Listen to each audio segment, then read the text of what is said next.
Welcome to episode number 127 of the Marine Layer podcast. We welcome on Mariners beat writer Ryan Divish for another fantastic conversation about this Mariners team, his Twitter strategy, and the most important topic, why he hates people so much. You're going to want to stick around for that one as the conversation goes along. We have our two Mariners storylines. Logan Gilbert continues to pitch to another level in this Mariners rotation. And is this defense actually improving? We'll try and see if we can figure out how the defense has done over the last few weeks. Here's your guys' reminder. Don't miss any of our content. If you're trying to stay on top of all of it, and hopefully you are, you can make sure to download all these podcast episodes if you're listening. Leave us a 5-star review. Leave a written review. It all helps us out a bunch. If you're watching on YouTube, you see the subscribe button. Just hit it really quick. Turn the notification bells on. That way you know whenever we post a clip, post a new show. Hit a like on this video, all that good stuff. And if you're on social media, I'm guessing all of you are, check us out over there. We're on Instagram, TikTok, Twitter, and YouTube Shorts at Marine Layer Pod. Let's get it rolling. The pitch from Acevedo. A drive deep to right field. Down the line. The Mariners win this game 2-1. The dream lives. They're going to the playoffs. 1-1 from Jansen. There you go. Left field. We got a tie ball game. Julio. Oh, baby, what a moment. Tie ball game at 7-7. And we welcome you to this episode of the Marine Layer podcast, part of the Just Baseball Podcast Network. Recording post-game on Monday, May 6th. And the performance tonight doesn't make it seem like the Mariners are coming off their 6th consecutive series win in a row. I guess that's what happens when you play the only team in baseball who's actually hotter than you are. Isn't it funny how a baseball game can just ruin your whole day? It ruined my whole day today. You wait around, you build up to sit down and watch your favorite baseball team play. And then your day gets ruined when they score one run, they strike out 14 times, and the one run comes on a sac fly. What are you going to do on Thursday when they first pitch is at 10 and let's say they have another performance like that? At least games like this, it's over at 7:30, and the only thing you have left to do is talk to me, right? That was always is always the problem with 10 a.m. Seahawks games too. Is if they play early and they lose, rest of the day's ruined. It's kind of the same thing with day baseball. If they lose early in the day, rest of the day, it's going to be a bad day. It's so, you say how funny it is how baseball works, and we're sitting here watching the offense tonight, and completely uninspiring performance from the offense tonight. Funny enough, I did tweet this stat out earlier in the day that it had the number which we had highlighted in the last podcast episode about the Mariners offense being a now top 5 unit since their series win streak started, since April 15th, a top 5 unit in baseball. And you sit down and you watch this performance against the Twins, and you're like, top 5? No. But you take a look at the fact that it is just mind-blowing. If you want to put the Mariners' futility in context, an updated number now, since April 15th, 21 of 30 teams are below league average in offense. Now, in theory, right, Lyle, that should not work because below average means below the median, which should be 15 teams. But instead, there are 21 teams below average with offense, which means there are a few good offensive teams and a lot of really poor offensive teams in the Mariners. Shockingly enough, are actually one of them. Must be nice to be the Dodgers and the Braves, I'll say that. Yeah, the Dodgers, I think, are dragging up the bell curve so much on their own. Like, they are head and shoulders, I think, better than everyone else. It helps when you have the 2 best players in baseball. Right now they are. I mean, I don't think anybody's going to say Shohei Ohtani is not the best player in baseball. You'd say it year in and year out, but the way him and Mookie Betts are playing right now, yeah, they're the 2 best players in baseball as we sit right now. You can make an argument anytime that those guys can be 1 and 2, but definitively by the numbers, it's those 2 right now. And yeah, by the rest of the league standards, the Mariners have been a good offense as a whole over the last few weeks. I think the reason people have trouble believing that is when you look at the individual performances up and down the lineup, there's so many of the supposed anchors of this team that aren't pulling their weight right now. That's why it doesn't feel like a complete offense yet. Doesn't mean they won't get there. And truthfully, again, compared to the rest of the league, they have been a good offense. But I think people sit here and say, well, what could they look like if Garber's playing like Garber, if Julio's playing like Julio, if Rayleigh hits like Rayleigh, etc. There's a lot of moving pieces to that, where if that all happens, the offense looks a lot different right now. I just want to remind you guys before we dive into our storylines, Lyle and I do go live on YouTube and Instagram, Marine Layer Podcast on YouTube. You might be watching on YouTube, but if you're unaware, we do live streams every Sunday night on YouTube and on Instagram, right around 7 o'clock. Win or lose, rain or shine, electricity or not, Lyle and I are right here, and we're live every Sunday. So if you're not aware, and you would like it's almost an extra episode a week of Lyle and I doing this, live on YouTube, live on Instagram, much more interactive, much more focused on you guys to answer your questions. What do you have this week? It's almost like a live mailbag. So come hang out on Sunday nights on YouTube and on Instagram. It's a lot of fun. It's relaxed. Grab a drink, hang out, treat it as, you're just sitting hanging out with the podcast guys. It's a lot of fun. Yeah, think about it as you're sitting around hanging out with a bunch of your friends. There's other people in the live stream. We're in the live stream. We'll take your questions, all that stuff. Usually it's pretty positive. Well, when they win, it is. When they lose, there's some agenda that somebody's always got. Let's get to our Mariners storylines. Up first on our Mariners storylines, we've already talked about Logan Gilbert this season, Lyle, but that performance he had Saturday in Houston was another step. 8 shutout innings. The strikeouts weren't through the roof, but his repertoire and stuff continue to amaze me week after week after week. And this Cy Young picture, this Cy Young sort of reality, if Logan Gilbert keeps this up throughout the rest of the season, it is no longer just a dream for Logan Gilbert to compete for something like that, because the way he's pitched, he's almost certainly in the conversation down the stretch run. If Logan Gilbert's on a stairway to heaven right now, he keeps passing thresholds to get to the top of the mountain and the top of the staircase. 8 shutout against the Astros is another one of those steps. You go into Houston, into that ballpark, bandbox of a stadium, loud crowd, and he just silences them. Mixed up his pitches incredibly well, threw strikes, had hitters off balance. It just builds up on everything he's already done. His ERA now sits just below 1.7. In 7 starts, he's got just below a 1.7 ERA, and his K per 9 is close to the highest of his career right now. He has taken, I don't know how many different times we can say it. He has taken monumental steps here in 2024 so far. So just updating on Logan Gilbert's stats. Quality starts, he's tied for first. Innings, he is, as of Saturday night, he was first. ERA is 5th in the league in ERA. His whip is also 5th. His OPS is 5th in the league. And his strikeouts is tied for 4th. Limiting on base, limiting damage, striking guys out, and more importantly, shouldering an inning load. We haven't seen Mariners pitchers throw this many innings as Logan Gilbert has thrown in this first month of the season.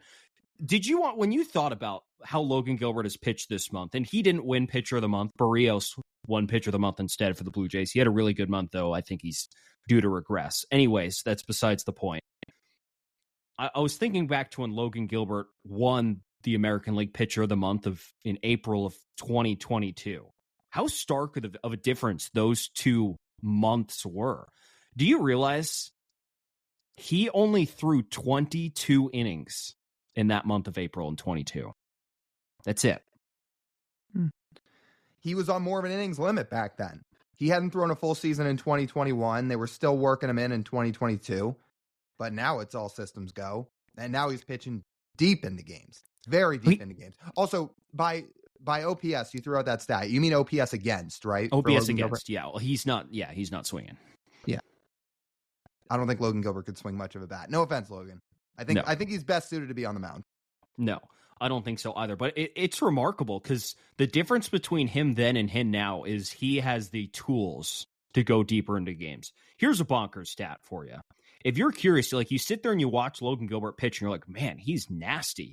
He's got 5 pitches dialed at all times that he can pull up whenever he wants. This is not even including his fastball, which gets up to 99 miles an hour. I went and I was poking around Stuff Plus. All 4 of his secondary pitches, splitter, cutter, slider, and curveball, are top 10 in baseball among qualified pitchers. Top 10 of 4 different pitches. I didn't even bother checking this because I know he is the only one in the top 10 of all 4. There is no pitcher who's got the stuff like that. 4 different secondary pitches that are all top 10 stuff pitches in baseball. And it was almost top 5 across the board. One was 7, one was 8. But the other 2 were top 5. How remarkable is that? Dude's a different breed. And it's amazing because he mixes everything in so well, too. This year, what you're seeing is all 5 of Logan Gilbert's primary pitches, those 4 secondaries you just named, and his 4-seamer. He throws all of them 10% of the time or more. That wasn't always the case. There was some variance in the pitch percentages and how often he was throwing certain offerings in years past. He's got a good, healthy balance to all those pitches right now. And you know how hard it is if you're a hitter and you have to try and gear up for 5 different pitches that are all basically deadly? No wonder nobody's hitting Logan Gilbert this year. It's one thing to have the stuff on him, but it's another thing when you're throwing it with confidence and conviction and command like he is right now, and he's mixing it all up. So that all combined and the combination of all of that, look at what he's doing. He's trending his way to the All-Star game right now. Let's look past the All-Star game. What do you think? What are your ingredients for Logan to go for that Cy Young? I think WAR is a big one. Fangraphs WAR for us is number 1. But if we're just going to look at more traditional stats, he right now is on pace to blow past both 200 innings and 200 strikeouts. Neither of those are given nowadays with how much less pitchers are, how many less innings pitchers are throwing. And if he's one of 4 guys who crosses the 200 innings mark, that's not insignificant. He's on pace to go past the 200 innings mark right now. And it's also going to help if the Mariners stay in first place. If he's winning, he's pitching meaningful ball games against good baseball teams in games that matter. We've seen what's happened with Felix in 2014 when he goes out there in a big game and gets shelled down the stretch, and when the Mariners needed him the most. And it seems like at this point, Logan Gilbert, based on how the Mariners are playing, are going to give him opportunities to make statement games. Statement games move the needle with voters who won't stay up and watch your games. If an East Coast writer is checking a box score at the end of the night and sees that Logan Gilbert threw 7 innings of 1-run ball in a crucial game against the Texas Rangers in September, he's going to go like, yeah, without even needing to watch it. Even if Logan Gilbert walked 4 batters like he has in 2 of his last 3 starts, it won't matter because he's gotten the job done. And you can leave the nitpicking for the podcasters like us. Right. Yeah, what's it going to take for him to get all those East Coast votes? For actual East Coast writers to stay up and watch these starts and say, oh, this guy out in the Pacific Northwest, he deserves it this year. Not the guy in pinstripes who I sit and watch every single day. Will people actually give him the recognition? Now, I don't think they'll actually stay up and watch, but you know what's going to help Logan Gilbert's case? Let me rattle off some names who are the top 10 in ERA in the American League right now. Jose Barrios, who, again, I think is going to regress. Cutter Crawford, Seth Lugo, Tariq Skubal, Bryce Miller, Ronel Blanco, Tanner Houck, Tyler Anderson, and Brady Singer. Logan is in that group, but that's a given. Well, Barrios and Crawford are both East Coast guys, and I think they're 1 and 2 right now. They are 1 and 2 right now. But are any of those name brands? No, but those 2 are East Coasters. Barrios is a name. Kind of. But again, I would be shocked if Jose Barrios is on this top 10 list at the end of the year. Yeah, he's due for some regression. You're right. Yeah. So great. There are a couple things Logan Gilbert can still fine tune a little bit. He was walking less guys last year. That can still come down a little bit, but the strikeouts, the innings, the duration of games he's pitching, the pitch mixes he has. Can we talk about his fastball too? Well, you just talked about his secondary pitches, but the dude's fastball last year, it didn't have the effect that it's had in years past. We know he throws it hard. We know it's got some life. Last year was getting hit around a lot. Like, if you want the exact numbers on it, guys slugged almost 500 against his fastball last year. It was getting hit hard.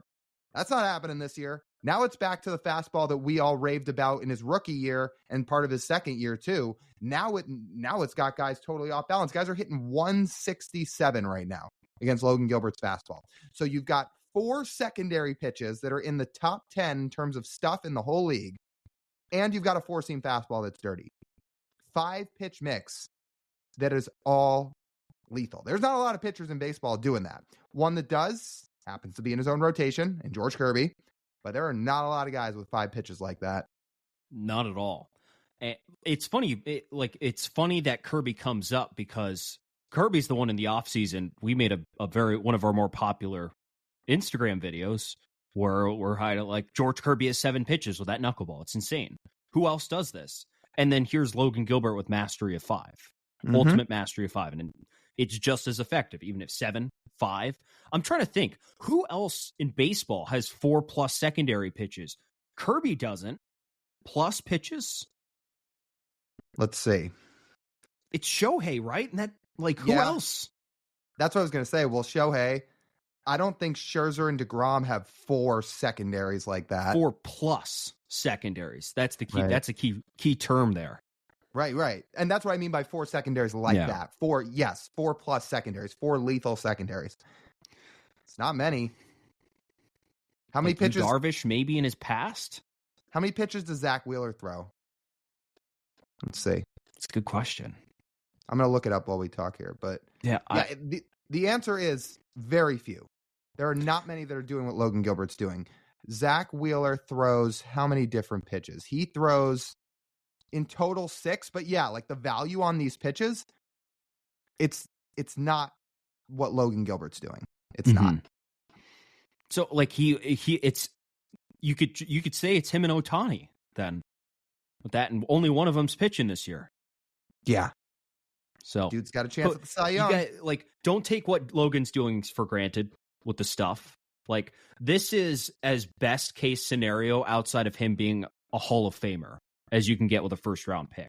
Like, think like all the work he has had to do from the point he was drafted, where he was a fastball curveball guy at Stetson, to get where he is now. And the fastball is a technical secondary pitch of his, even though that was not in the thing I just framed of 4+ secondaries. Like, he is every single one of those pitches he added weren't really, or at least not the current version of it, was not part of his repertoire when he was drafted. This has been on Logan Gilbert's to tinker and develop while he's been a Mariner. And it's been truly remarkable. And it truly ends up that this is when you draft a pitcher in the first round, this is the best case scenario you can have. The Mariners have 2 examples of that in their rotation right now in Kirby and Gilbert. First round pick, you want a bona fide stud with a deep arsenal. And the Mariners have not 1, but 2 of them, and they drafted them in consecutive seasons. You know, lefties are OPSing under 500 against Logan Gilbert right now. Well, if I hit left-handed, I'd also struggle against Logan Gilbert. Nobody hits him, period, right now, but lefties hitting under 500 or OPSing under 500 is crazy. And to your point about the pitch mix, he didn't throw the cutter till this year. That cutter's awesome. It took him 1 offseason to master that thing. There's not a lot of pitchers out there that can just do that. He's got one more stat working on his side when it comes to Cy Youngs. So you're familiar with strand rate, stranding base runners on base. The top 2 in the league last year, in all of baseball last year, in terms of strand rate, a little bit over 80%, were the 2 Cy Young winners, which is Garrett Cole and Blake Snell. They were the top 2 in baseball in terms of stranding runners they allowed. Logan Gilbert right now is 2nd in the American League in strand rate behind Jose Barrios, which if you strand a lot of runners, it's going to be really hard for you to give up runs. And that's why the 2 of them have extremely low ERAs. Logan Gilbert's not going to strand 93.5% of the runners he allows all season long. That is almost impossible. But if he can somehow stay above 80, then he's in Cy Young contention at the end of the season. Because then his ERA is going to be like 2.3 at that point. Because he's just frankly not going to allow a whole lot of guys to score. And if you have an ERA of 2.3 and you're doing what Logan Gilbert's doing and pitching as deep into games, that's a Cy Young recipe right there. So that's a number to keep a lookout when Logan Gilbert is marching down the stretch of the season. Is he keeping runners away from home plate? I mean, like, not allowing runs. Runs are bad. There was a lot of people on this Logan Gilbert hype train preseason saying this is the year he takes the big step, and everybody so far seems to be absolutely right. I hope it keeps rolling. I think it's going to. Okay, before we get to our second storyline, let's talk to you guys about our friends at Pagotch's Pub 85. That's over in Kirkland. You need a place to go watch the games. You want to go hang out with your friends, whether it's a Monday, a Friday, a Sunday, or any of those days in between. You can head over there. You want to play darts, you want to play pool, you want to eat some great food. You've got all those options over there. And if you want to go during happy hour, you're not going to find many places with better specials during happy hour than over there. Over at Pagotch's Pub 85, they have happy hour from Monday through Friday. It's from 2 to 6 p.m. You can get $3 domestic beers. You can get $4 Manny's and Blue Moons. You can get $4 Mac and Jacks, $4 Wells, and $4 house wines. All of that is at Pagotch's Pub 85 over in Kirkland. Let's talk a little bit about the Mariners defense as we transition to our second storyline.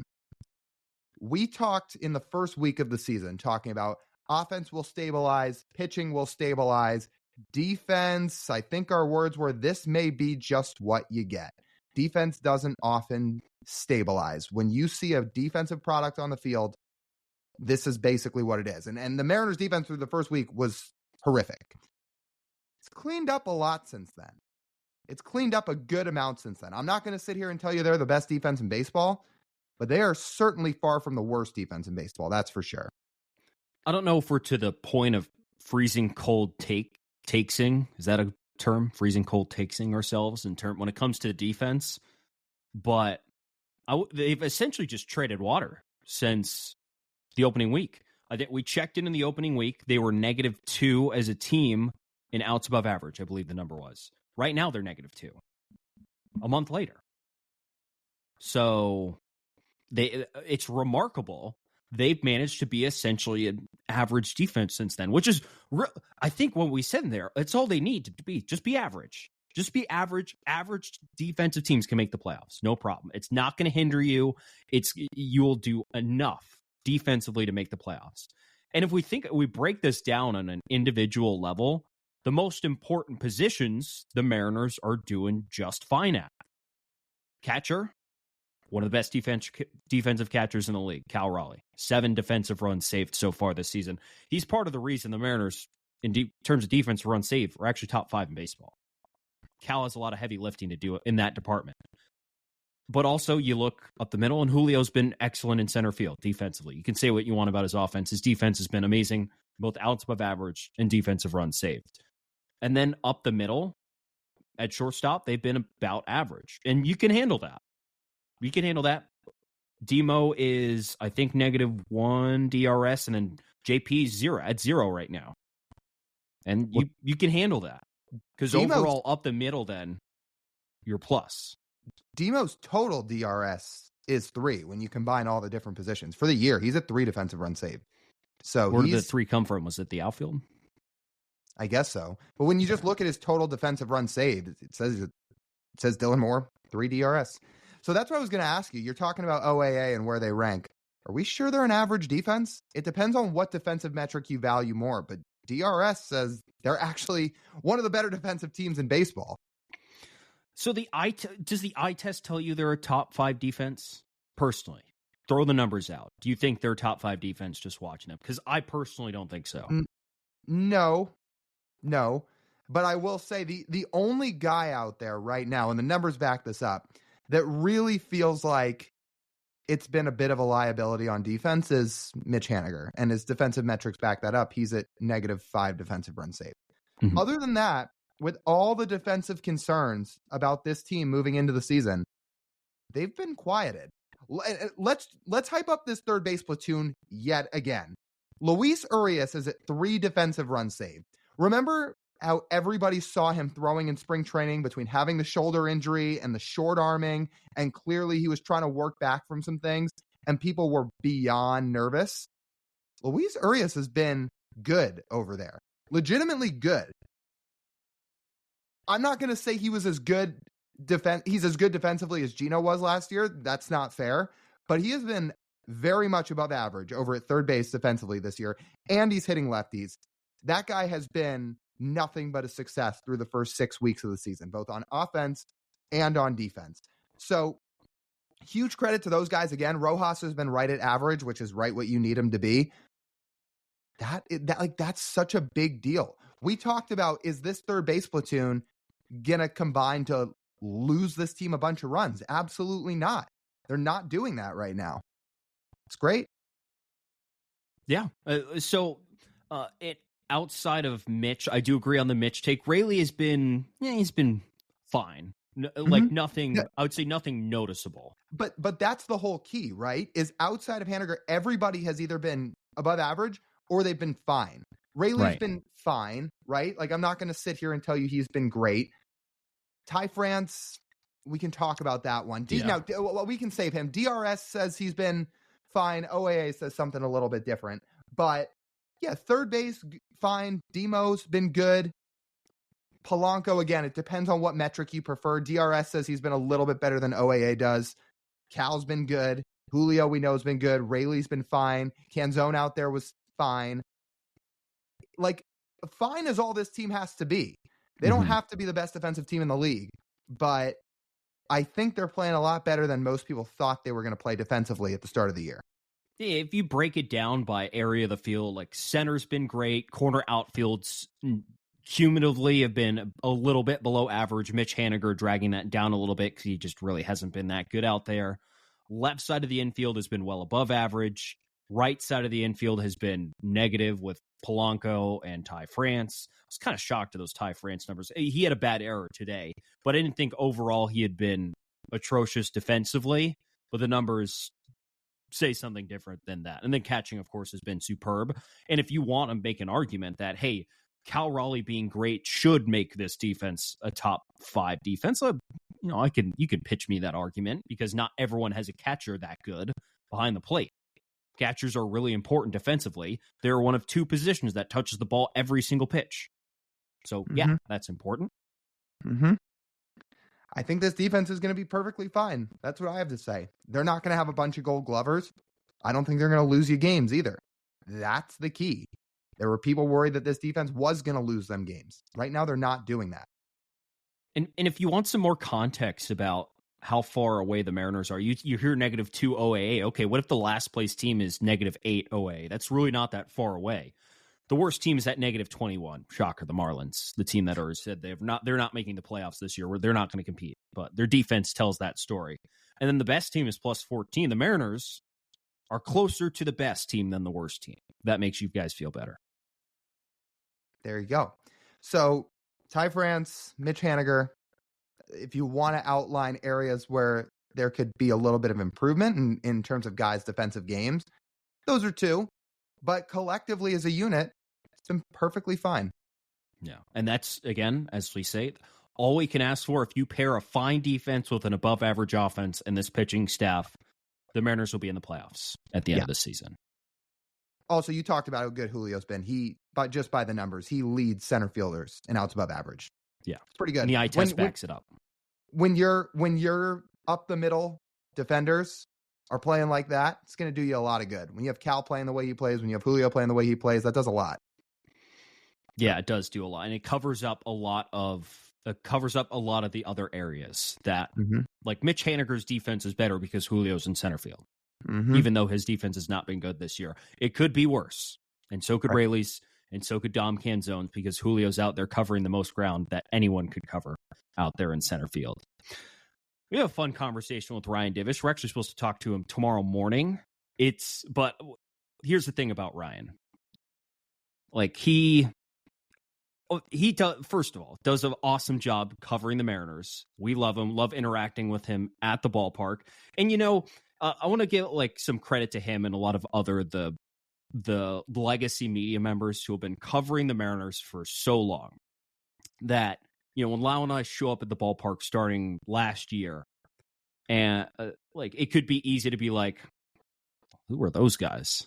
I don't know off the top of my head how old Ryan is, but we're significantly younger than he is. And it could be as easy as just sort of just, brush off. It's like, whatever, these kids are going to do whatever they want. But Ryan's been amazing to us. Mm-hmm. And I just want to say, like, really appreciate it. And it shows, like, as curmudgeon-y as he can be online and the persona he gives off, he's really awesome.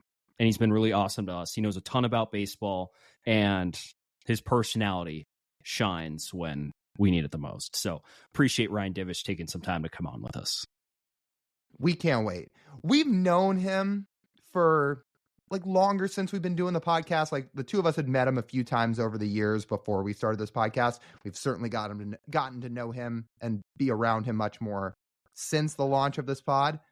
And one of many reasons I'm glad we did, because we get to spend more time with Ryan Divish, who again may seem a certain way on Twitter, but man, is he hilarious to be around in person. And not just in terms of the stories he'll tell and the jokes he'll rip off, which are always great, but he's so knowledgeable about the game.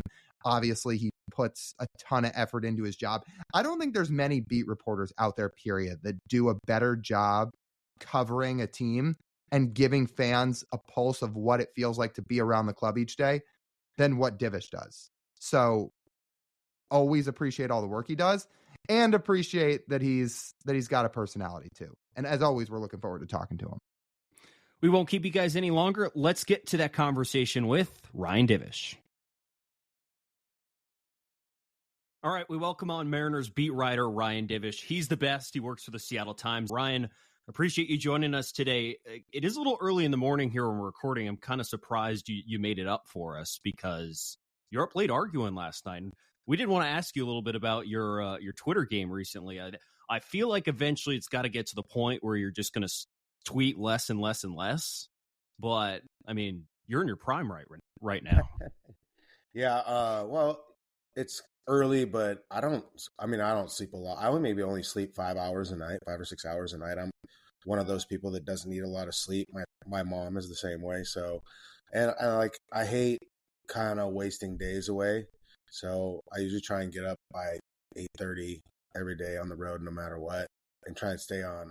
I can't stay on, obviously, on Seattle time when you're in the Central and Eastern time zone, but I try to be up by 8:30 every day, no matter where I'm at. Some days it happens, sometimes it doesn't. Yeah, up late last night. I wasn't really. So it's funny. If you look, I've actually dialed back how much I tweet quite a bit over the last year or so. There are days, there are stretches. Like last night, I went out with my buddy Dan Hayes, who covers the Twins for The Athletic. And we went to this sports bar because the end of the Timberwolves game was still on. And so, I mean, the game was boring. I had a drink or two, and I was kind of checking Twitter and saw kind of some of the insanity that was going on there. So I responded. And then, it's once you open that Pandora's box, then it just invites everyone in. And I think that's like my weirdest thing about Twitter. And if you notice, like last year, remember, I just decided one day, I think I tweeted, I said, I think this is the last day I'm going to tweet out the lineup or even retweet it, because I just got tired of the arguments between fans about lineup construction and like who should bat where and everything else. So I just stopped doing it. So, I mean, like there'll probably come a point where I just do that. I mean, like you said, I've been doing this a long time. 2006 was the first year I started covering the Mariners. And, who knows? Maybe this might be my last. We don't know. It could be. I'm like a day-to-day status now. I'm year to year. I kind of told my bosses that it's year to year anymore, like whether I come back or not and do it. Just because it's, done a long time. There might be something new out there, or maybe I just move to a cabin in the woods in Montana and never be heard from again. I'm always thinking though, like we were talking about, like what would you do, like when I say I'm done with like covering the Mariners? You know how Marshawn put his shoes on the picture of the tennis shoes on the power line. I'm trying to think what I would do. Maybe do I put like a nuclear bomb hitting a bridge because I'm going to burn all the bridges on my way out, or I don't know. We'll see. When it gets to that point, and like honestly, the day I walk away though, like it won't be a big deal. It'll just be like, I'll just won't be there. I don't know. We were like, I couldn't do the Larry farewell tour because then I'd have to be nice to people and act like I like people, and I don't think I could do that. Would it be empty bottles of Crown in your seat in the press box? That would be a start. Yeah, I mean, something like that, I mean, I don't know. It just would be, who knows? It's just like I've thought about it more and more. Usually you think in this business, and you guys I know you have friends that work in the media fields, at more traditional media outlets or whatever. You usually expect it to quit on you before you quit on it. And so I've always figured, like, with the way newspapers are trending, that someday I would be done because they told me I was done. But, the Times has been really good. It's family owned, and we're able to kind of cover the team the way I want. And this year, really, the addition of Adam Jude to our coverage, I know he's been on your guys' show. That's, he's a friend of mine. It makes a huge difference because he's happy and he's a family dude and he's a nice guy and he brings good energy. And he's helped kind of alleviate some of the stress levels I've had. So I really like having him around. And then this year too, the guy I'm working with now, our assistant sports editor, Sean Quinton, is a really good dude. And I've known him since he was just a kid starting off in a producing role at the Times. And we have similar ways we think about stuff. And so that makes my life a lot easier as well. See, you say you're just going to walk away one day, but here's my, you can call it, here's my lukewarm take for the day you're done, rather than you just kind of hanging it up. They're going to try to get you to throw out the first pitch the way that Larry did for a little farewell tour, except the Mariners are going to pull some strings and they're going to get Pitbull in to catch your first pitch. God. They would do something like that's why I would never do it, because like I've taken so many shots at the Mariners, like media not like their PR, the media relations for baseball, but like at their marketing staff and the social team. I've had a few kind of mocking tweets and stuff like that, to the point where I'm like, yeah, I don't think they would find a way to mock me a little bit, and I deserve it because I'm so like, it's so funny, like people think I'm like angry on Twitter, and you don't have a font, you don't have a tone. Some of it's just like blatant sarcasm, But then people are sitting there saying, "Oh, you're mean." Like if I really wanted to be mean to you, or if I wanted to be a dick on Twitter, I would not leave a doubt, because I'm really good at being that way. Like people don't realize how much I dial it back. I'm not like saying I'm like Jamal Adams, you go low, I go lower. But I mean, like if you wanted to go in that route, I mean, I'm pretty good at that. So I, because like when you're me, you grew up in Montana, you're kind of like where I'm from, you made fun of a lot. And, I learned to dish it out, take it, whatever. Like, it's different. But like, I don't know. It would be funny. Like, it's funny what you think about, you guys are just kids. I remember being like where you're at. Oh, I'm going to do this, I'm going to do that. And then it's like when I was coming out of college, I thought like covering the Red Sox was going to be, one of my dream jobs. And then I get to Boston, I see kind of how it is, Fenway and everything. I was like, no, I don't want to do that, And I used to think like, oh, I'd love covering the Dodgers. But then you go and you kind of see how it works. Like, I don't, a few years ago, I applied for a job covering the Nats when James Wagner left the paper. And it was actually that year they won the World Series. And so, but other than that, like I've never really thought about covering another team. I like covering the Mariners. I have a lot of friends that work in the organization, and it's why, like I tell people all the time, it doesn't matter to me if they win or lose, or they have success. But like when they made the postseason and seeing like a lot of my friends that work in that organization, and not even on the baseball side, seeing how happy they were, because they like people live. You can say what you want about like John Stanton or the ownership's goals, but like the people that work inside the organization, they like live and die with the team's success. It hurts them when the team's bad and people are taking shots at the Mariners. So like I was totally happy when they won for my friends. And then I have a lot of friends that are Mariners fans, not my friends on Twitter, but like I have a lot of friends that I've met out here throughout the years that are diehard Mariners fans that live and die with this stuff. And to see them happy and to see them excited was pretty cool. Now, I do have an idea for you when you eventually step away from this business, because I don't want to stop hearing hitting from coach you, for the Mariners. I think you should start your own podcast. Oh, I don't know what you're going to talk about, but you have to join the trend. I think you have to do it because I think people care about what you have to say. Technically, I have my own podcast. We have the Extra Innings podcast, and we've been very lax because like trying to schedule now with Adam. Larry was a little easier because he was a columnist. His kids are out of the house, and he kind of did whatever. But with Adam, he's got 3 kids, 2 dogs. He coaches baseball. He coaches basketball. He's helping out all this time. So we've been very lax in our Extra Innings podcast. So we probably should do that at some point. But I don't know. Yeah, I could talk about it. It'd be like thoughts from a cabin in the woods. That's what my podcast would be. Doesn't even have to be Mariners specific. I mean, I hear you're doing some private baseball instruction now too. You can talk about how much you love getting back and teaching, because I know that's a big specialty of yours. Teaching, dealing with lots of people, parents and kids. You could talk about your eventual bartending as well. Yeah. Stories from around there. The Grizz. There's a lot of things you can sort of work in there and be a little bit more creative than just talk about the Mariners. Yeah, I mean, I would love to go through a retrospective of find all these former Pac-12 college hoopers and talk to them. You know what I mean? The Cheatham guy from Arizona State was one of my favorite players to watch. I don't know where he's playing now. I'm sure in Europe or somewhere, but just talking to people like that, or you just have different players you like Jorge Gutierrez from Cal when he was there, like a defensive stopper. Like that stuff was kind of cool to me. I don't know. We'll see. I just, like I said, sometimes you just run out of things to say, though that hasn't happened to me yet. But it'll be interesting. Yeah, everybody got a podcast. Maybe I'll do something like that. Hey. Would you straight up delete your Twitter when your beat writing days are over? Would you just make a burner, or would you not have Twitter at all? Yeah, I've thought about that. Yeah, I probably would delete it, and then just start over, have a private account. I mean, I keep Twitter itself serves a pretty good purpose in terms of aggregating news from, remember the old aggregation sites that you'd have like Google Reader or whatever, you get your links and you get the aggregating. That part is really good, from a news standpoint.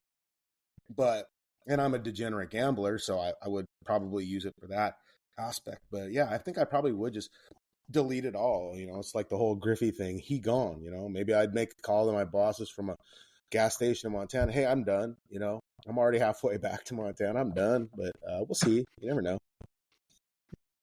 I think I'm going to try and double down on this one more time. I know you said no when I said it to you in person, but I think it'd be hilarious for one game or for a few tweets within a game if you just turned off all the replies to Twitter. Like when you tweet, Mariners lose 4-2, enjoy the rest of your Sunday. Just like a couple of those tweets, just turn them off and don't let people reply. Oh, so I didn't know. You'd have to show me how to do it. But can't they just quote tweet you then? Okay, they can, but you're going to get a lot less quote tweets than you will replies. Maybe there'd be 15 or so quote tweets, but you're not going to get the hundreds of replies that you'll get in those type of tweets. Do you think if it's like the Facebook thing or what they did with newspaper commenting aspects, if everybody had to put their real name and picture on Twitter, do you think it'd be less vitriolic or reactionary? Yes. Okay. Yeah. Because people would never say the stuff to you in person that they like to say online. And the two of us see it on basically 4 different social platforms. And believe it or not, there's some platforms that are worse than Twitter with people with burner names that'll say basically anything that they never say in person. So yes. I mean, they wouldn't say the stuff they say about players to their face, would they? No. Like, oh man, it's great. It's good meeting you, you meet, now everybody wants to get rid of Ty France, but if you meet Ty France and you talk to, would you say, man, you really suck, or you're sweet, would they do that? I don't know. It's so weird. But then again, you look on some of the replies, these guys that have Instagram or Twitter, and you see some of the stuff they say, the angry bettors who lost money because of them.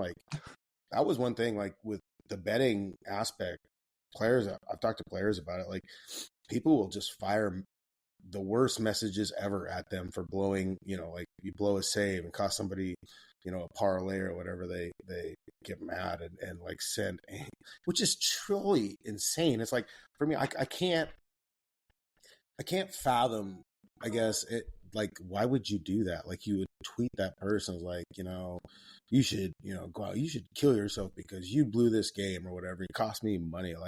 If that's the point that you're at when you make the bet, then maybe you shouldn't do it. It's and again, I never, I love the Montana Grizzlies football team, but I can't imagine tweeting to one of, replying to a tweet from one of the beat writers, just complaining and you don't do your job because you haven't asked Bobby Houck about this or that, I never, I don't even know if Softy does that kind of stuff, but, we're neither here nor there. Right. Ryan, how is life for you without Larry? It sucks.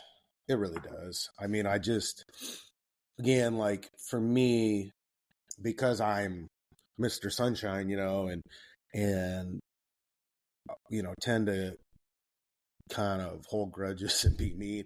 Larry was kind of a good outlet for me, and he just is he's very measured. Like you can sit there and say, you're a pragmatist about this, and I try to be, or stoic or whatever, all these things. Larry he preached, he lived kind of how he wrote. It was never reactionary. He cut you up, but he'd do it in a smart way. Like everything he does and how he processes. Like I wish I could write like him. He's succinct and to the point. And me, I'm just throwing out word diarrhea and salad half the time. And he can make a point. Like it was hard. It's hard to define a columnist job, like how good a columnist can be and how much influence they can have. But it isn't about calling for somebody to be fired. It's about providing an opinion that makes people think and kind of either agree with it or hate you for it. It's like we live in a society now where everybody's been watching First Take and the arguing political shows and the concept of what media does, or even what I do versus what Larry does. But having him around, he wrote the column about the big picture of the team over 2-week stretches or where the team was trending. And it was always right and it was always smart. Even like when he said it was like the most disliked team last year, he understood kind of where it was going.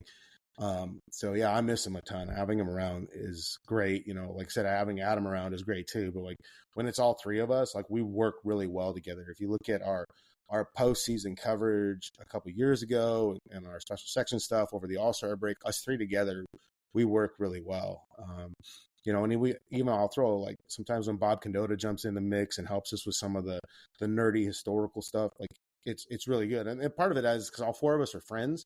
And so we talk with each other all the time. So like not having Larry there, it feels like something's missing every day.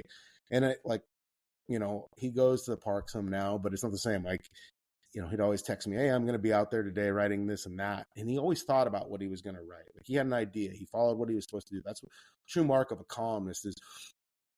It's not about writing opinions or even like informed opinions. It's understanding what needs to be written in the first place. And that's, I think Mike is going to be a good columnist down the road. It's just like, you have to find your way first. It's like, I always thought I would be a columnist first too, but it just hasn't worked out that way. I'll give Larry credit too. You talk about he always gets stuff right. I remember before 2022, he stamped his belief in this is the year the Mariners break the drought, and they might have fallen 10 games under at one point, but they did break it. Yeah, I remember that. We did that special section this year. They break the drought, kind of like the Sports Illustrated with the Astros and stuff like that. It's crazy. I thought last year, so 2022, I wrote when they lost 405 to the Angels, and they were 10 games under 500, and everybody thought like Tony Arnott was going to get fired, and and honestly, like we had a story pre-written about Scott getting fired or a hitting coach being fired. We had like a rough draft of it. You keep it at all times, like obituaries for old people, which is totally morbid. But, I wrote and I cut him up really bad that day, and then they just got hot. And then I think last year, I'm trying to think where one it was. I wrote a game story, where I made fun of the library and the players lounge of all the unread books about success. And I also took a shot at country roads, and cause I think it was right after they lost to the Nationals and Patrick Corbin had shoved on them. And I cut him up pretty bad to the point where, a couple of the guys and one of the baseball ops guys, Jesus, Ryan, that was, what were you on that day? And then, they started winning. This team hasn't even reached that point yet where we've kind of said that the season is cooked or whatever. And it's crazy. Is I think this team is better than the other two teams I've covered. In terms of talent, obviously the performance isn't good, but I look at this team and I think it has the capability of being better and being more consistent than those other two teams before. Now, right now, nothing that we've seen tracks to that. specifically the strikeouts and Julio's struggles. But you're not really, you're getting more out of the third base platoon than you thought you would. And that's pretty crazy, because I thought that was the biggest weakness of this team, that position wise, and the overall team defense coming into the season. Yeah, Couple for more. sure. Well, I was going to say, if we want to segue based off what you just said into a little bit of Mariners talk, and you talking about the third base platoon, like, it's not just the offense. Like, if you look at some of the defensive numbers, I'm not saying they've been Gold Glovers over there, but it's been a lot better than I think people thought they would be preseason. Urias especially. Yeah, the numbers and then the eye test. So like when I remember that, like one of the first days full squad workouts, I was over there watching third base, and I love Riz, and Riz is over there with me, and that guy is like the happiest guy. And I used to joke that like he's kind of like Ron Burgundy. If you put it on the teleprompter, he will read it. It's like if Service says, oh, these guys can play defense or whatever, he'll believe Scott first. But we're watching him, and at that point, Urias couldn't throw, but he also couldn't field, and Rojas was struggling. And I was like, 25 ground balls in a row, they might have fielded 6 of them cleanly. And Urias like, what do you think of third base? I'm like, these guys are terrible defensively. He's like, what do you mean? Skip says they're going to be good. I'm like, have you just seen what we're watching? And in talking with Perry Hill called this spring one of the most trying springs he's had, not just specifically for those two. Like the struggles of Ryan Bliss to be consistent and Tyler Locklear to be consistent and trying to work with them. Like he worked this spring. And I just remember Perry saying to me, and he says, if you remember what Suarez was like, he wasn't good either when he got here. Like he had been bounced around. And he says, it takes, a month of just doing it every day to really see the results. Because not everybody's like JP. When JP and Perry first met, like it took a week for him to figure it out because he's that gifted. And so he was younger. These guys are older. They've been more established. So the longer they did it, and like you look at it now, and it's significantly better because it's daily work done the right way. And I mean, we could translate that into hitting. It's like if these guys are doing the right work and they put it in the work, it should get better, unless they're just cosmically broken or injured. And I think that's, like when I was critical. And I wasn't necessarily me critical of Jesse Winker. It was players being critical of him. They felt like he didn't put in the work to get better, even when he was struggling. Like these guys, it's every day. That's why these guys believe they're going to fix it, is because they put in so much work. And then that's what I was trying to just impart on like fans last night. You can blame the hitting coach. Do you really think like Mitch Haniger is up there thinking, oh man, I got to dominate the zone in this at bat. I got to follow this philosophy, or they're worried about what Service is going to say post game, or what Jarrett DeHart or Tommy Joseph or Grant or Brant Brown. It's like, no, the idea of the philosophy of the dominate the zone and stuff, it's an identity that you want to have as a hitter, as a team. But like, you can't, once you step in the box, you can't be thinking about any of that stuff. You just have to compete. You want to know like, what part of the approach and everything is understanding what the pitcher does well, understanding what you hit, but at the same time that can get messed up by a pitcher executing. What is it, the Mike Tyson line, everybody has a plan until you get punched in the face? Well, like last night, what's your plan against Johan Durant? I mean, honestly, like you go up there, guy's throwing 102, and then he throws that splinker thing that's 97. Like he's got nastier stuff than Munoz does. So what's your plan? Oh yeah, let's blame the hitting coach because you went up there and the guy overpowered you. Like the strikeouts are a product of like in college. And granted, I played it like NAI school and whatever. I never once, when I went up there, was worried about what my hitting coach thought. Like if you're worried about what's going on up there, or the plan or anything, you just go up there and you compete. Like and when I walked away, I never thought, oh man, my hitting coach, I got to blame his ass because I struck out. Like, these guys don't process that way. And like the role of a hitting coach doesn't work that way at the big league level. Like the hitting coach is there to provide information. They don't fix your swing. They help analyze it. They help you work with it. But like Julio has his swing coach. He came in with a different load, a different an idea.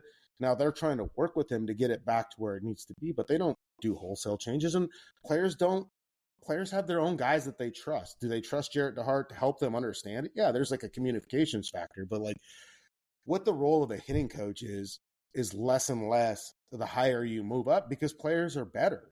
You know, like, I mean, like, I just don't, it's so funny to me.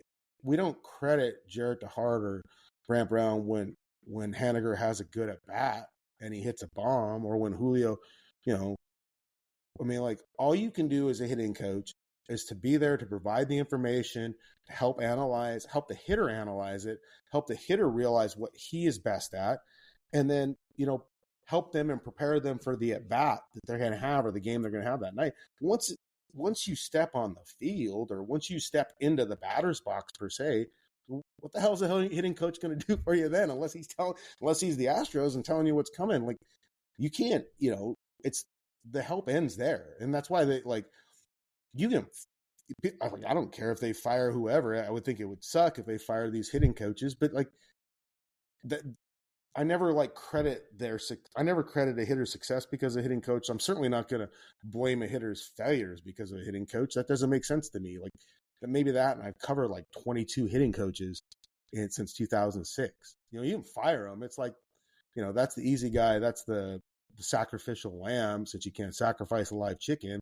You fire the hitting coach. But at the end of the day, it's whether or not the players perform. You know, like, I don't think we sit there and say, the reason Julio is struggling is because the hitting coaches, they're trying to get him to dial it back. They're trying to get him to stay up the middle. They're trying to get him to simplify and understand that pitchers aren't going to give in to him when he thinks they're going to give in. But, you know, he's got to take that information and make it work. That teaching, you know, it's not like they don't sit there and like I'm sitting there. Can you imagine, like, you think it's like service and the hitting coach sitting around going, I don't know. Maybe, I don't think the strikeouts are that bad, dude. We're fine. You know, like, no, they hate it. They hate it. And what they hate is they see it. They see bits and pieces, you know, but it's also determined on the pitcher. Like, that's the one thing. You can't force a result in baseball because the defense has the ball. You know, it's not like football where you run a better play and you have the ball. You can't do that. Like basketball too. You can't call the get a hit play. You know what I mean? Like, it doesn't work because the pitcher has control of the ball. And if they execute properly, as the Mariners do quite often, if you execute properly as a pitcher, you will beat the hitter 90% of the time. I mean, like, it's so funny. It's like, the Mariners strike out a lot, but you got to hot tip the pitchers a little bit sometimes. Like, when they do execute, there are plenty of times where the Mariners screw up.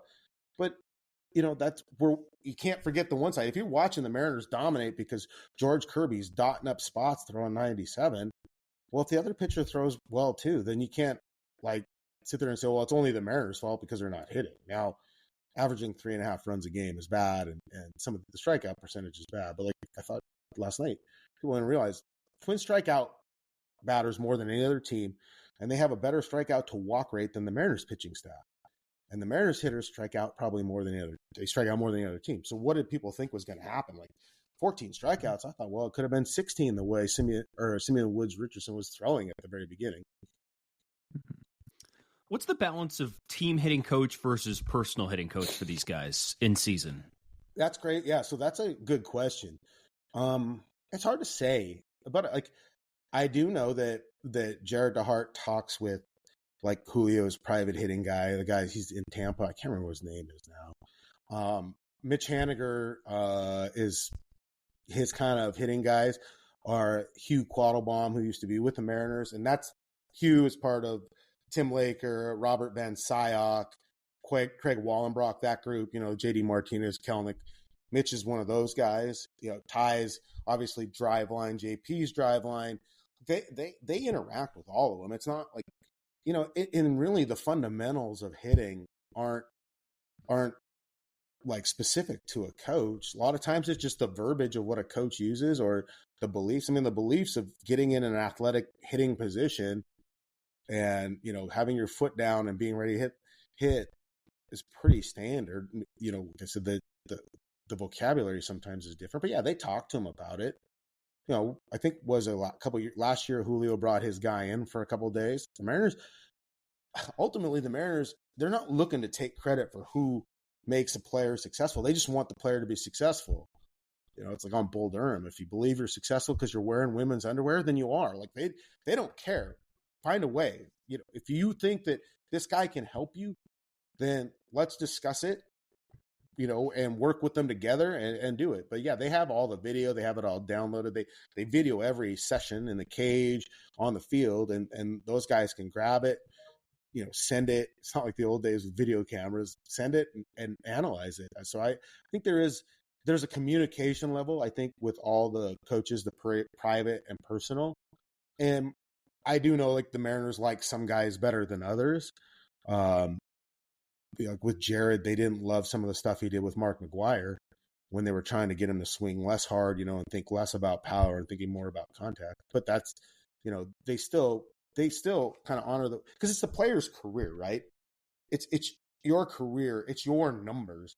So ultimately, it's next to you. How you want it to end up is up to you. And I think the Mariners encourage work. They encourage improvement, like the whole DMGB thing. They don't care who gets the credit. They just want you to continue to work and get better.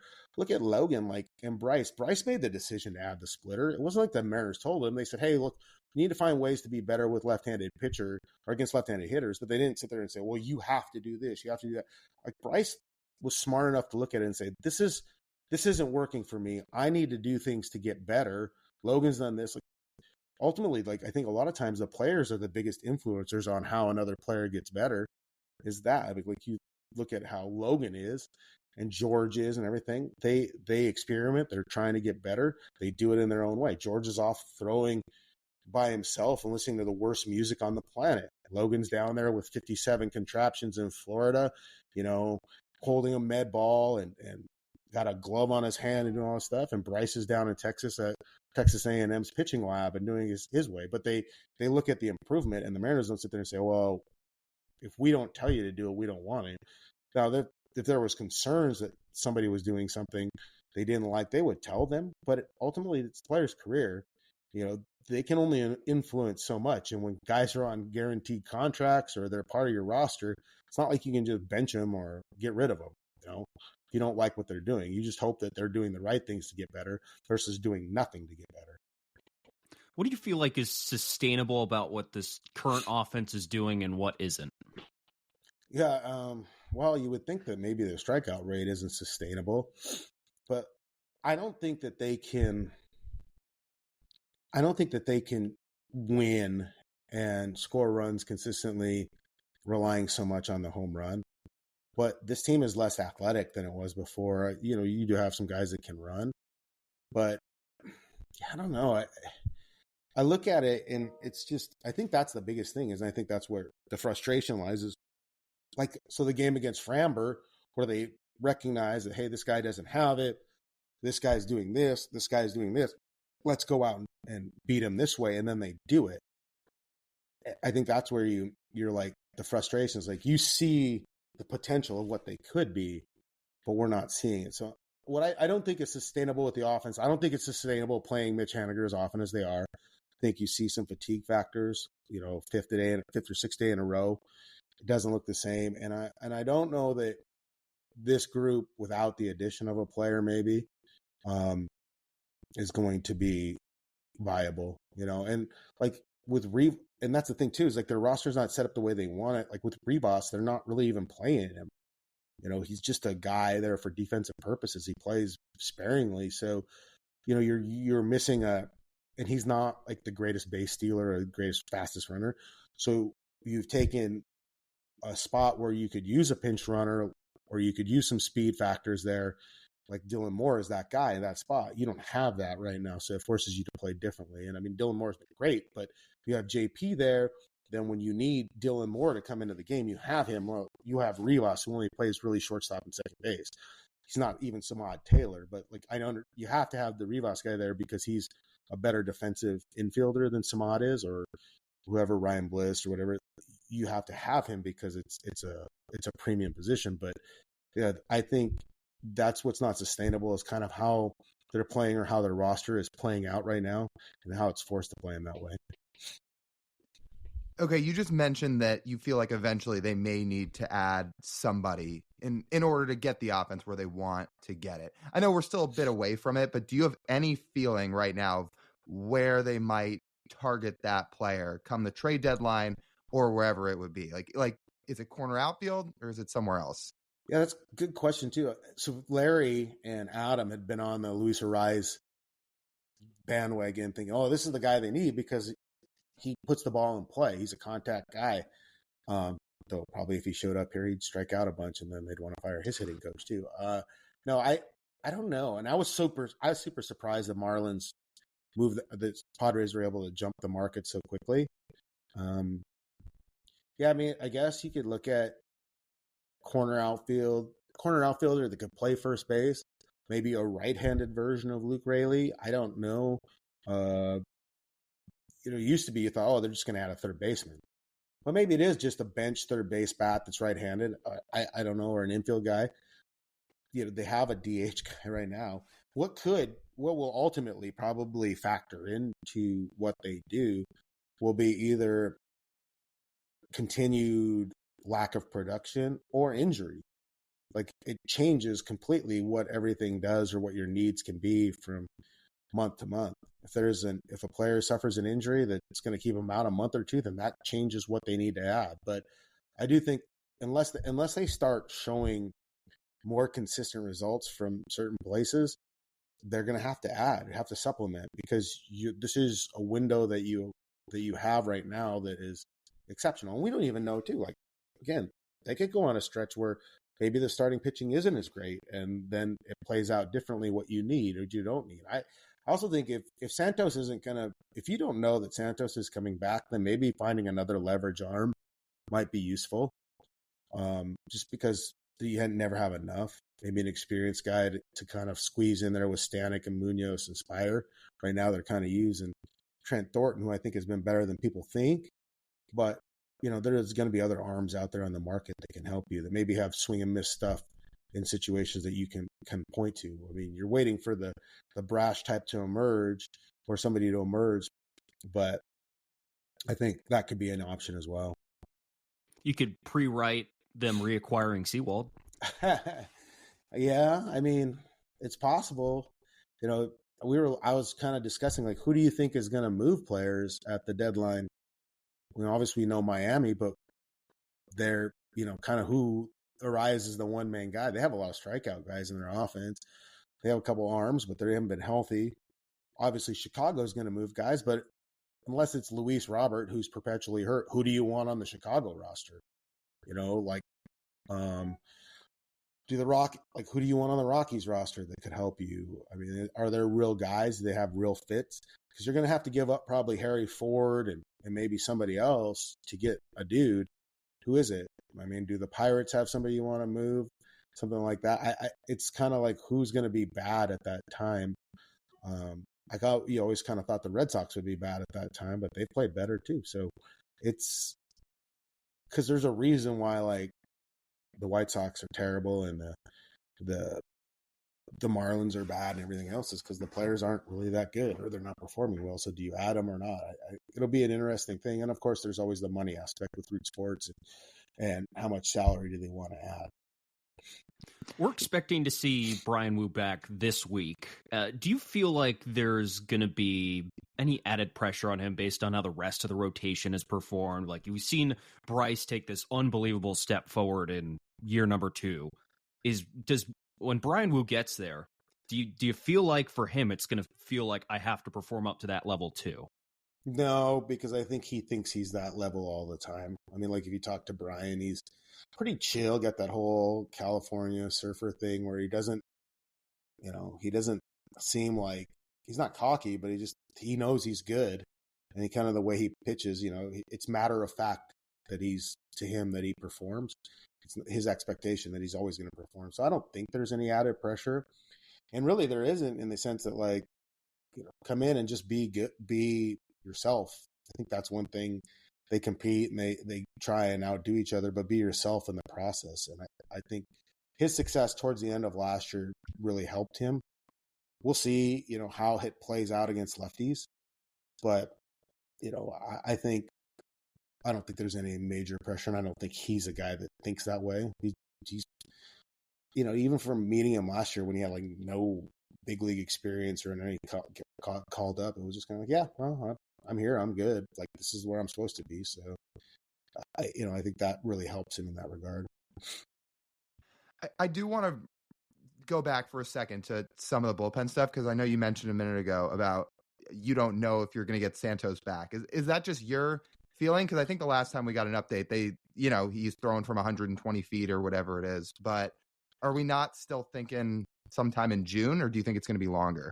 I mean, yeah, I would assume June, but he got out to 120 feet the last time and then felt a strain and re-injured himself. So I think that's, until they get into a rehab assignment and make a couple appearances in a rehab assignment, it's always pop. And it's pitchers. Like with Brash, I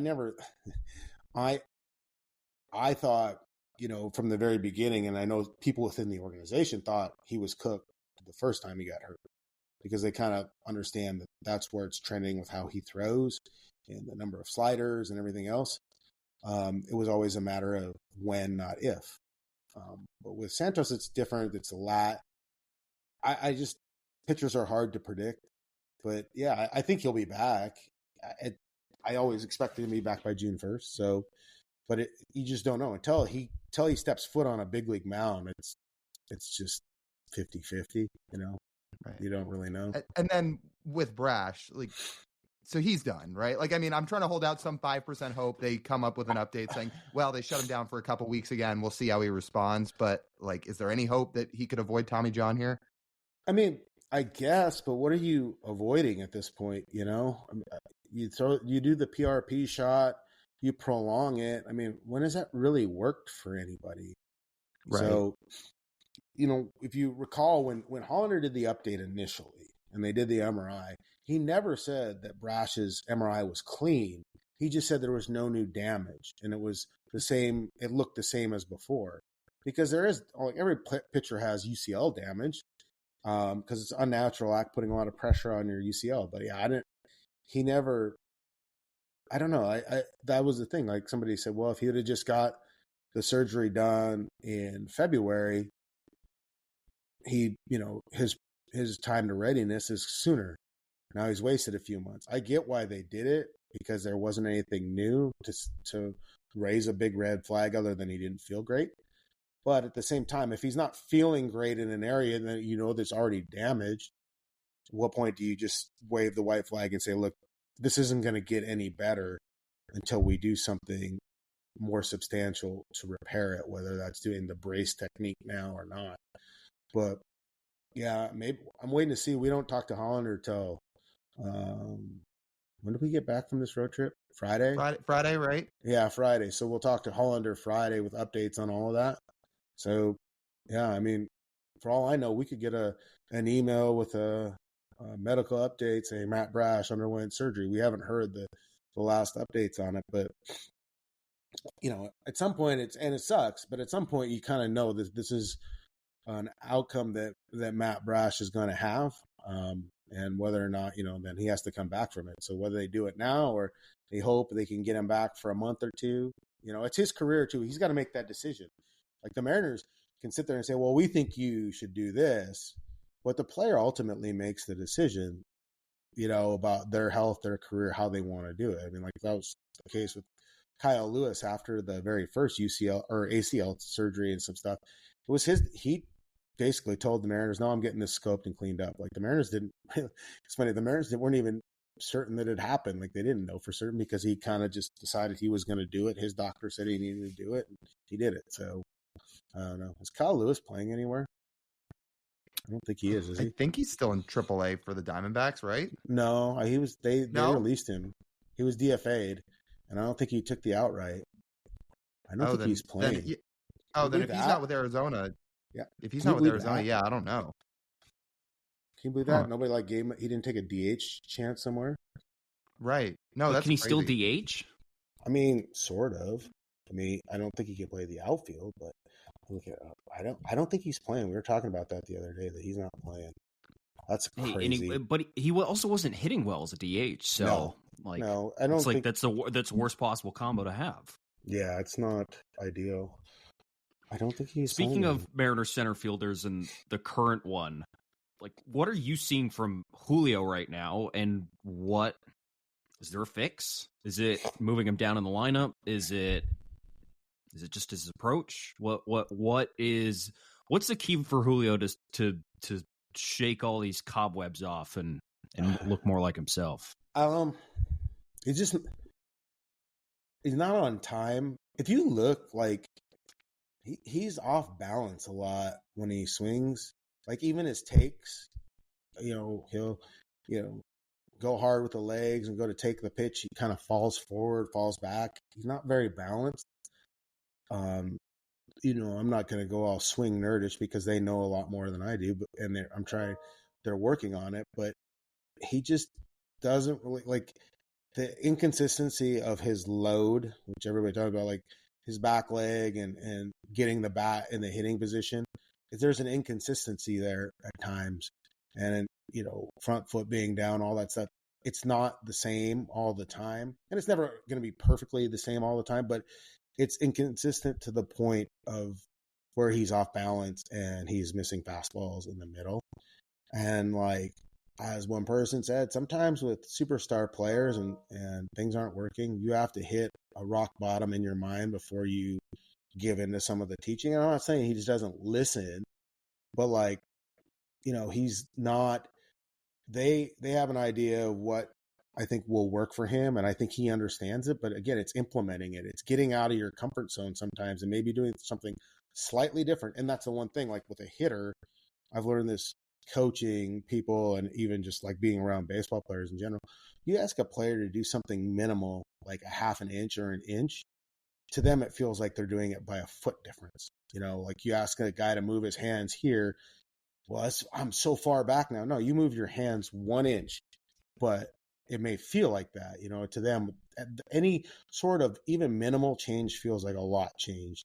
And I think for Julio, it's getting his consistency, getting some consistency in the hitting position, but also like pitch selection, pitch recognition.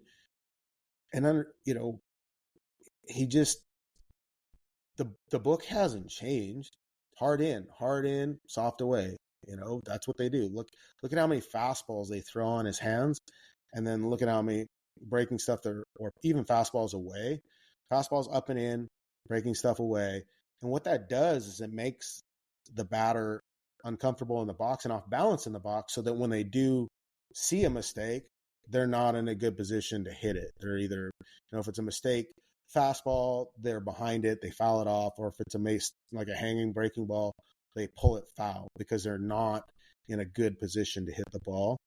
And I think that's what he's got to find, and it's a rhythm there. And sometimes, you're doing the work and something clicks, but that's been the biggest issue is like, the whole in between. I know fans hate listening to that, but there's no place worse to be where you feel like you're late on the fastball and you're early on every breaking ball and you're not on a breaking ball. And I think that's, he's not significantly late, but he's late enough that he's fouling pitches off or not hitting them hard.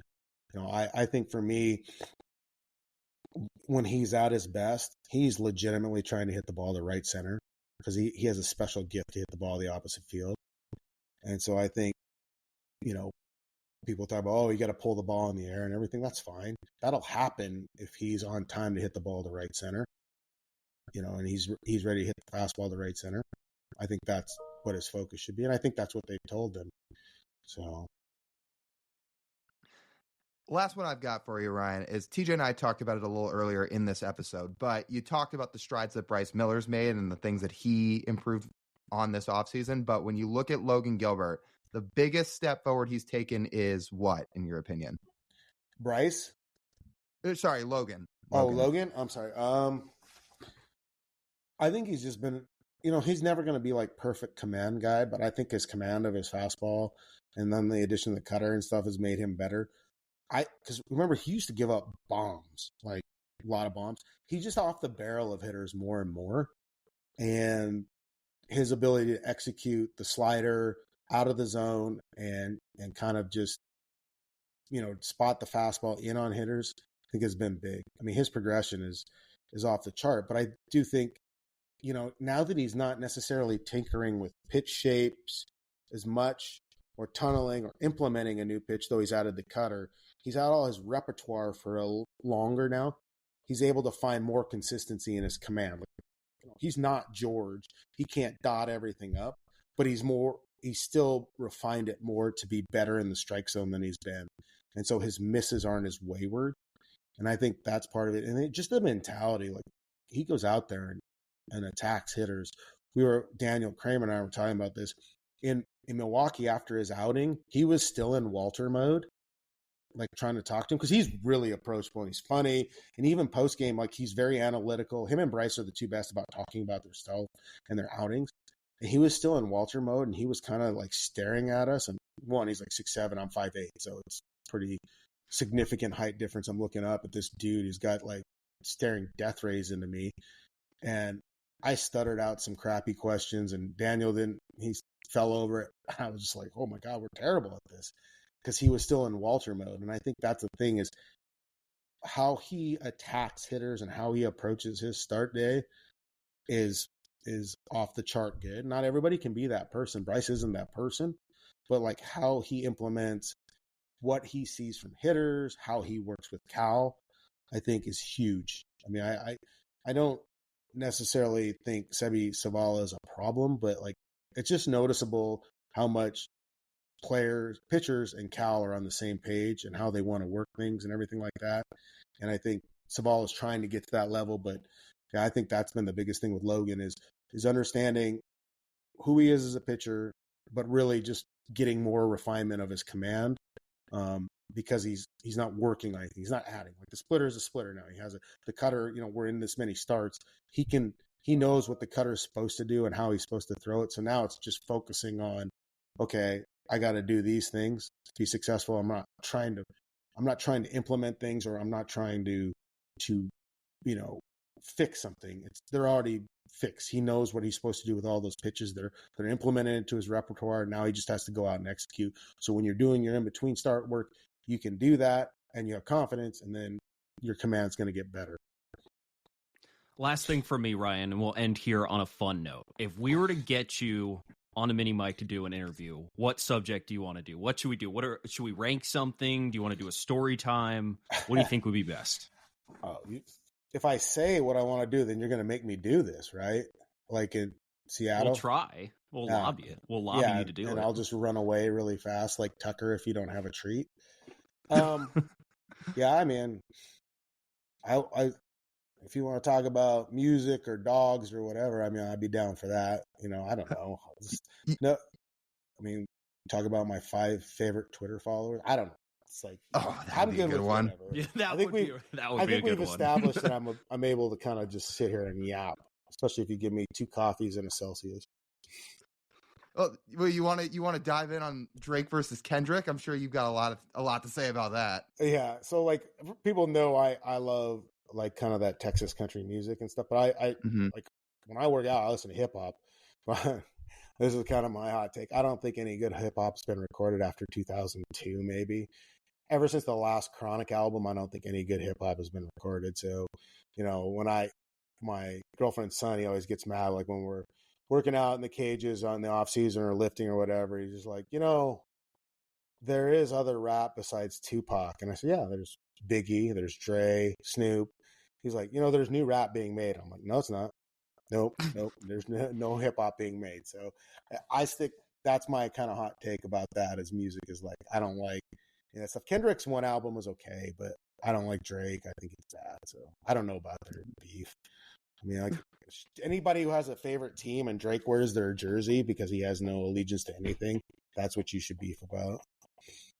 There you go. Well, we need to.